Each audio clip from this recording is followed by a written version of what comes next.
वही इस देश में सेना और उसके अभियानों को लेकर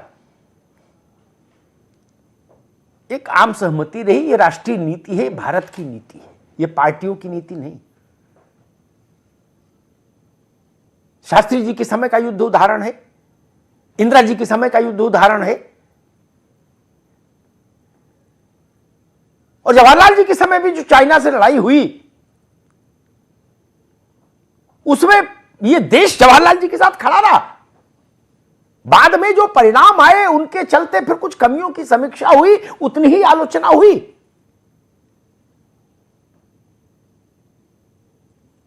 लेकिन अब मैं देख रहा हूं उस नीति को भी तोड़ दिया गया।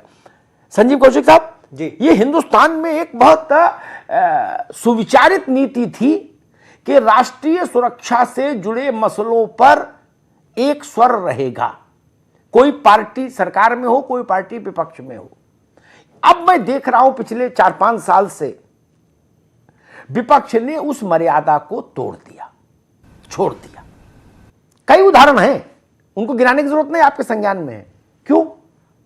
अमिताभ जी पिछले 5-6 सालों में केवल सेना की ही बात नहीं करें, बहुत सारे ऐसे संवैधानिक संस्थाओं की बात हम करेंगे जिसका सेना की भी हम चर्चा कर लेंगे उसमें, जिसमें संवैधानिक संस्थाओं का क्षरण हुआ, उसमें सेना को भी हम शामिल करके मानते हैं। इससे पहले सेना का राजनीतिकरण नहीं हुआ है, हमें दिखाई दे रहा है ऐसा, इसलिए हम बोल रहे हैं। पिछले 5 सालों में आपने देखा आरबीआई किस तरह से साख का क्षरण हुआ, किस तरह से न्यायपालिका के साख का क्षरण हुआ, किस तरह से इलेक्शन कमीशन पे आरोप लगाए गए, किस तरह से चुनाव आयोग के साथ साथ अब सेना की बात यदि हम कर लें, हम सेना के ऊपर प्रश्न चिन्ह खड़ा नहीं करने वाले हैं। सेना के पुरुषार्थ पर देश का कोई भी हिंदुस्तानी कभी प्रश्न चिन्ह खड़ा नहीं करेगा। लेकिन जब सेना के तस्वीरों को पीछे लगा के आगे राजनीति करी जाएगी तो निश्चित रूप से सवाल पूछे जाएंगे, और यह भी कहा जाएगा कि आप सेना का इस्तेमाल राजनीतिक मंच पर इसलिए कर रहे हैं क्योंकि उसका आप चुनावी लाभ लेना चाहते हैं। ऐसा हुआ है, इसी पिछले चुनाव में हुआ है, इस वजह से मैं इस तरह की बातें कर रहा हूं।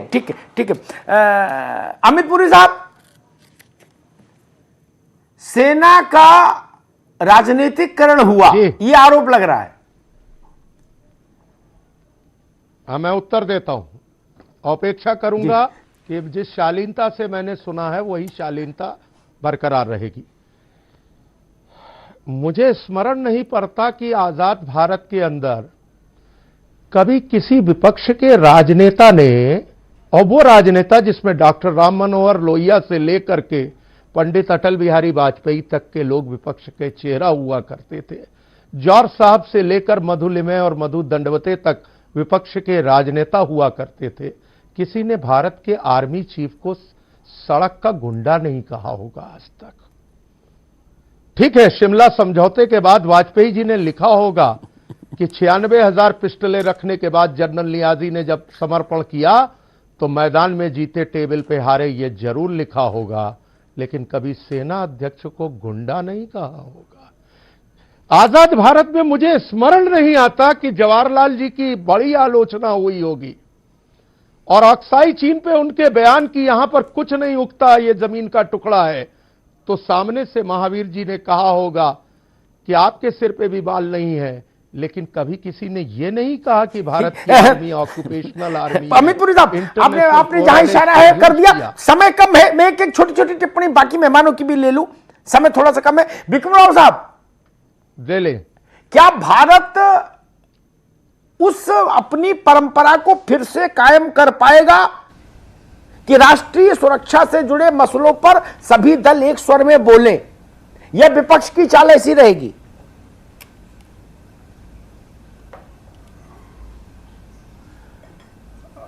सवाल साफ नहीं हुआ, लेकिन मैं एक बात कहना चाहूँगा अमिताभ भाई, अब 2019-20 के बाद सियासत पर, मजहब पर सियासत करना बंद होना चाहिए।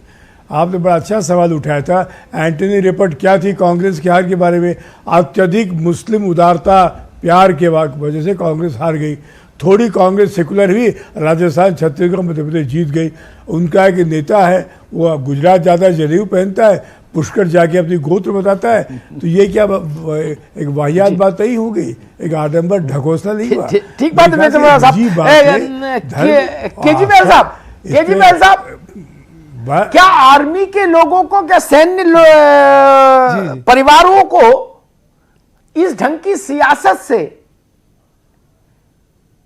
ये महसूस नहीं होता होगा कि भाई ये वो देश है जिसकी हिफाजत के लिए हम लोग जान दे देते हैं और ये लोग अपनी सियासत में हमको भी घसीट रहे हैं?